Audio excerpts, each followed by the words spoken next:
Welcome to The Cantankerous Catholic with Joe Sixpack, the every Catholic guy. Listen to Joe tackle the really tough moral issues, current events, and politics from a Catholic perspective. Now here's Joe Sixpack, the every Catholic guy.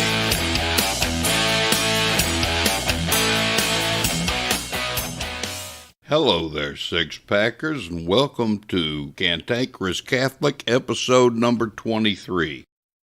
I grew up here in Missouri in the 60s and 70s. The 60s were tumultuous years, according to what I saw on the news, but here in Middle America, things seemed peaceful enough. In actuality, the 60s spawned a cancerous growth that would later prove to be an evil worse than anything Hitler could cook up in Europe that led to World War II. It was just given a pretty candy coating that gave it acceptance. I'll tell you what I mean when we come back. I've been sharing the faith with people for over 30 years. The Holy Spirit has used me to make hundreds of converts, and 84 of them are my adult godchildren. When the Holy Spirit works through us in a big way, He usually uses the talents given to us before we were even born. When we develop those talents for Him, we're often impelled to pass on to others what we've done and how we've done it for the greater glory of God. That's why I wrote the Lay Evangelist Handbook. You might say the Lay Evangelist Handbook was 30 years in the making, because in this book I share with you all the best that I've learned about how to share the faith with lapsed and non-Catholics, so you can bring your friends and family to the fullness of divinely revealed truth. The very first chapter gives you a thorough explanation of the things you need to do to maximize your effectiveness so you won't end up with egg on your face when trying to engage people. I explain the differences between the various types of lay evangelists and others you can learn from. I even talk about some statistics that should help give you a real sense of urgency for sharing the faith. Then I get to the step-by-step process for sharing the faith. I give a full presentation of the exact text I've used and refined for 30 years. I tell you what to do, what to say, and how to do and say it, while leaving room for you to work in your own personality and make these techniques your own.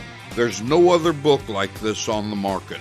So get your print or ebook copy of the Lay Evangelist Handbook today.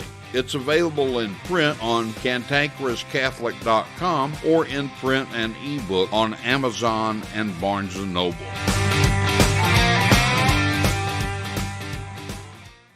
I was in junior high school, I guess they call it middle school now, as the Roland Bolton cases edged their way towards the Supreme Court. The issue in those cases, of course, was abortion. Abortion was a new concept to my young mind. It's something I hadn't given any thought to because I'd never heard of it until it became a topic in the news. Where I'd learned the most about abortion was in my 8th grade civics class. Looking back, I realized my civics teacher was a liberal, but he was a good teacher nonetheless. He didn't promote his liberal ideologies and ridicule students who believed differently than he did, a far cry from what passes for education today. In fact, he welcomed open, respectful, and fair debate. One issue we discussed and debated in class was abortion. Because I was only learning about abortion, I actually enjoyed these discussions. It was apparent that some of my classmates had already developed a firm stand on the issue, one way or the other. Me? I didn't know spit. I recall one day in particular as if it was yesterday, despite the passing of 5 decades. Actually, the incident I have in mind has haunted me all these years. I recall we were openly debating the issue, and some of the kids were getting pretty worked up, kids on both sides of the debate. The kids who were in favor of legalizing abortion were giving all the pro-death talking points that we've since learned were lies. They talked about the deaths of women caused by back alley abortions, women who wanted to rid themselves of pregnancies caused by rape and incest, and women who regularly died because they couldn't get an abortion. All those talking points have been proven to be absolute lies, but none of us knew that then. To our young minds, they seemed reasonable. I was actually able to empathize with those who held these beliefs. There was one girl, though. I can't recall her name, but her face is permanently etched into my memory. She kept passionately pushing the concept that abortion was simply murder. I couldn't see it that way because I hadn't yet learned anything about natural law. I was ignorant of child development in the womb. That sort of thing was reserved to classes strictly intended for girls in those days.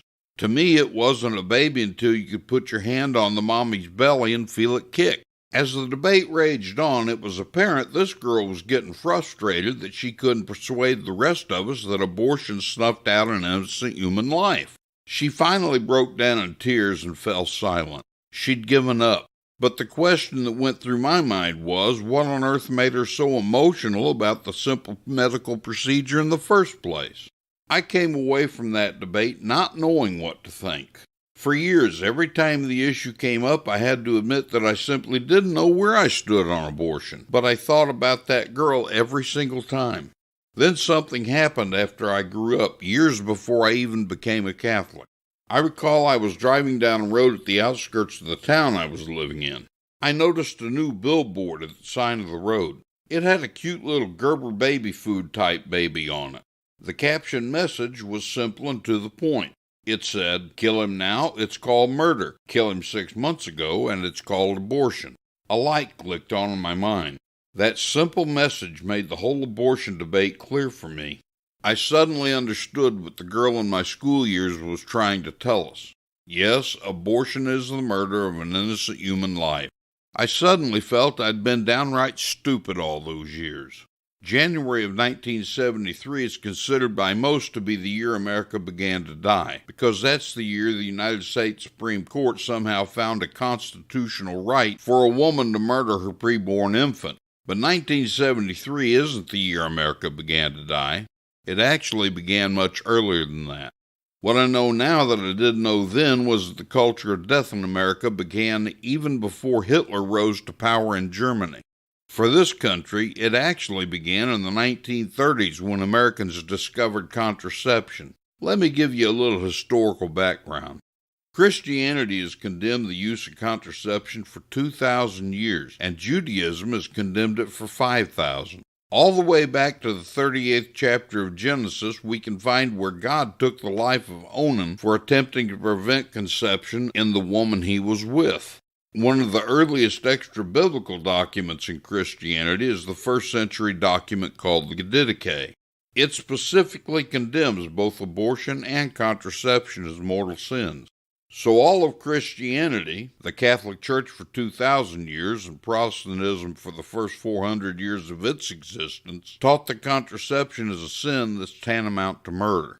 In the 1930s, something very devastating happened. The sexual revolution had begun in Europe during the early years of the 20th century, and it was catching on like a California wildfire thanks to such luminaries as the psychoanalyst Sigmund Freud and Planned Parenthood foundress Margaret Sanger. They advocated contraception so people could freely engage in and enjoy sexual intercourse without the consequences and responsibilities. By 1930, the sexual revolution had advanced to the point that members of the Church of England had petitioned the bishops of that Protestant church for permission to use contraception. That was an easy call for a married clergy. The bishops of the Church of England met at their Lambeth Conference in 1930 in part to deal with this issue. The bishops produced a document that rendered their decision. I've read it. If it weren't for the gravity of the subject matter, it'd actually be comical. The bishops of the Church of England reiterated that contraception's a sin worthy of eternity in hell. Then they turned right around and told members of the Church of England that they could begin using contraception with impunity because they were using their authority to give their permission for its use. That's downright laughable. Meanwhile, in 1930 America, we were only beginning to learn of the sexual revolution. All 48 states had laws against contraception because the evil of the act was so deeply ingrained in our consciences. Admittedly, laws against contraception are no more enforceable than the laws against suicide, but those laws existed because our society was making a statement about our values. After the Lambeth Conference in England in 1930, the floodgates of permissiveness were opened. By 1933, using the Great Depression as an excuse, several states actually repealed their contraception laws. The other states simply ignored them. Then contraception began to grow at an alarming rate. The only three means of contraception in those days were total abstinence, the Catholic rhythm method, also called Catholic roulette, and condoms. Then came the release of the birth control pill in 1960. After the release of the pill, followed by no-fault divorce soon thereafter, the divorce rate shot through the roof, increasing by a factor of 10 times, a rate that hasn't decreased since. Catholics haven't been immune to the problems caused by the pill. Thanks to some very theologically uninformed priests, Catholics began using the pill right along with the rest of America, and facing its consequences as well. Whereas Catholics had an incredibly low divorce rate prior to the pill, almost non-existent, use of the contraceptive made the divorce rate among Catholics jump up right along with non-Catholics. In fact, 99% of Catholics finding themselves in divorce court admit to using contraceptives in marriage. The demographics of our country has made a dangerous shift as well. An average American family in 1930 had 6 children. Today, there is 1 child for every 2 married couples. Not only are there too few children to take care of their parents' and grandparents' generations, but by contracepting, we've created the need for a constant influx of immigrants that threatens our very existence as a nation. So the culture of death had its beginnings with the evil of widely accepted contraception in the 1930s. That's actually when America went into its death spiral.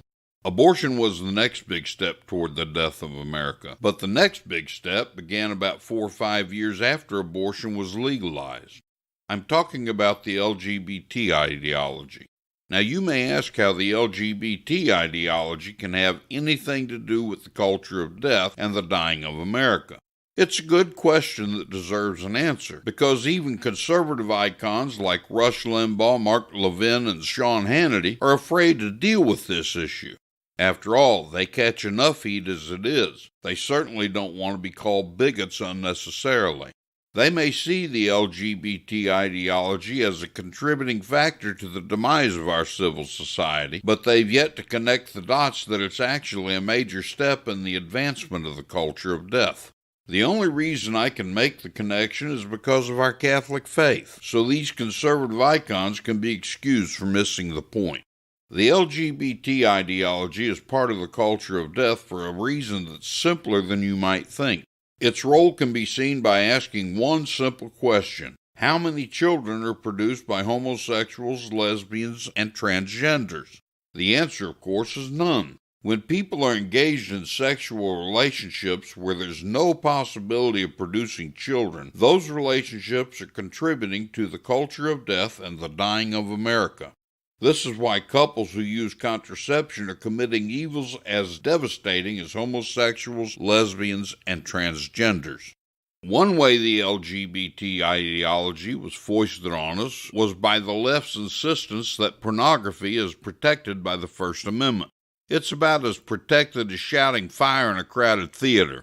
Anyway, the left has made sex the end-all be-all of human existence. That's why Maslow's hierarchy of needs has already been altered to include sex. Nearly 70% of Catholic men view pornography regularly online, and there's an epidemic of children viewing pornography, some as young as 8 years old. Pornography has perhaps been the biggest contributor to the sexual revolution. It's turned people into objects of pleasure rather than human beings with God-given dignity, advanced all the perversions of the LGBT ideologies, destroyed the family, and made matrimony irrelevant in modern society. That's a brief history of the culture of death in a nutshell, but there's reason to hope and not despair. Things might be turning around.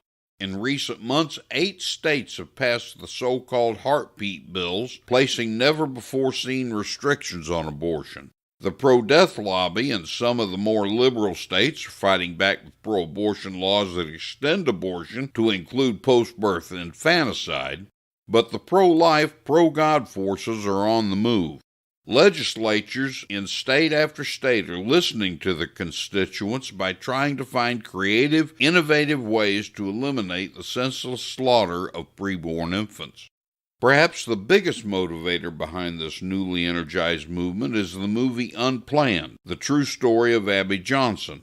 Abby was the director of a Planned Parenthood clinic who came to realize what abortion really is when she witnessed an abortion done live on an ultrasound. As she watched this tiny baby trying to fight for its life and being torn to shreds, she realized how terribly heinous abortion is. She quit her job as a Planned Parenthood clinic director and became the most productive pro-life advocate in America today.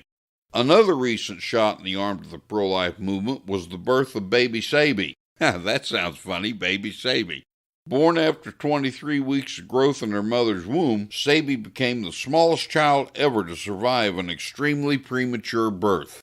She weighed only a half-pound at birth, but was sent home with her parents last Wednesday with a healthy and sustainable weight of more than 5 pounds. Sabi's birth and survival, thanks to the doctors and nurses at Sharp Mary Birch Hospital in San Diego, has completely decimated the pro-abortion advocates' arguments on every level and in every way. Now my home state of Missouri is poised to be home to the greatest victory pro-lifers have had since Roe v. Wade. Due to the overall attitudes of Missouri citizens and very restrictive regulatory policies that are difficult to overcome, we in Missouri have only one abortuary remaining in the entire state. It's a Planned Parenthood abortuary in St. Louis. As I record this episode, the Planned Parenthood abortuary is up for an annual license renewal. The state doesn't want to renew the license because of, quote, at least one incident in which patient safety was gravely compromised, failed surgical abortions in which women remained pregnant, as well as an alleged violation of informed consent requirements. The facility's 2 staff physicians already submitted to interviews, but health officials still want to interview 5 contract physicians regarding 7 of the incidents flagged by inspectors.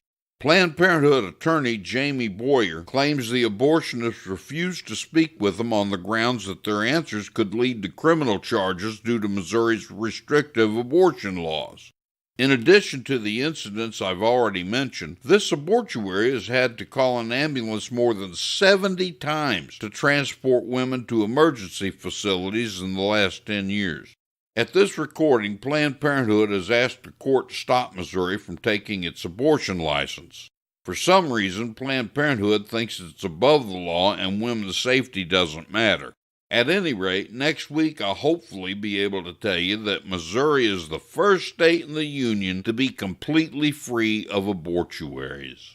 Can you see yourself making converts? Very few books have ever been written to teach the mechanics of practical Catholic evangelization, something all Catholics are obliged to do. Of the books available, none teach you a step-by-step method for actually cultivating an inquirer, then taking that inquirer all the way to the baptismal font. Until now, nobody is more qualified to teach Catholic evangelization than Joe Sixpack, the Every Catholic Guy. Joe Sixpack has made hundreds of converts since 1988 in small group and one-on-one venues, and 84 of them are his adult godchildren. Consequently, Joe Sixpack, the Every Catholic Guy, is a virtual treasure trove of how-to resources for evangelization. In the Lay Evangelist's Handbook, Joe Sixpack will show you how to become one of God's rock stars of evangelization, what the 2 primary obligations are for all Catholics that most people don't know, how to begin the journey to becoming a saint, the actual mechanics of productive evangelization, the dangers of nice Catholicism, how to hear God laugh, what to do step by step to win over a convert, and much, much more. Get your copy of the Lay Evangelist's Handbook by Joe Sixpack, the Every Catholic Guy, today in print or ebook on Amazon, Apple Books, Barnes & Noble, and Kobo.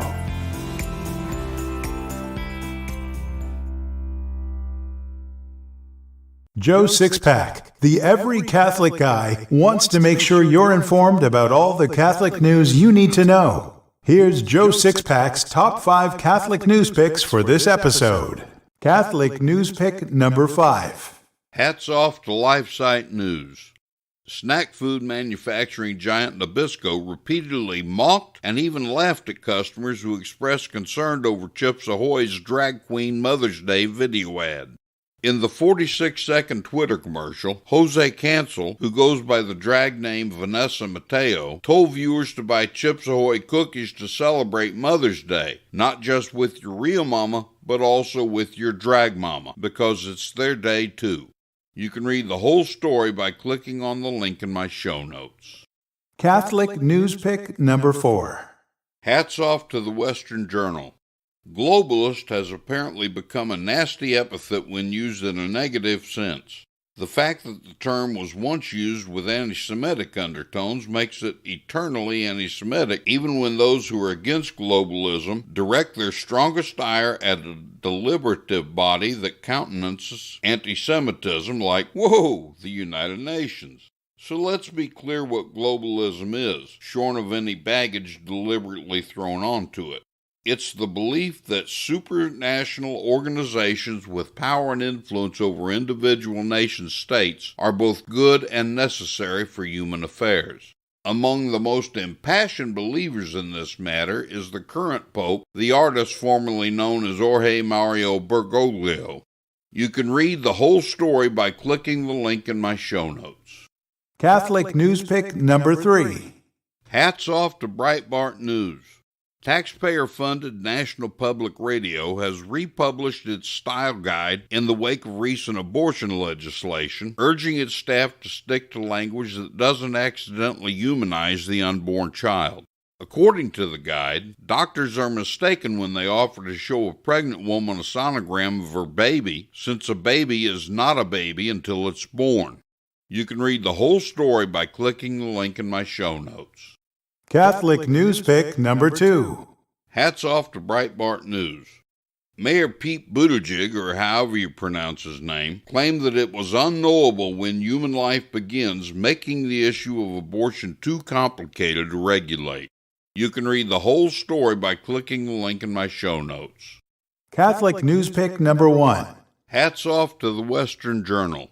Most women who obtained abortions in Florida last year weren't seeking to terminate their pregnancies due to rape, incest, or health problems, the data reveals.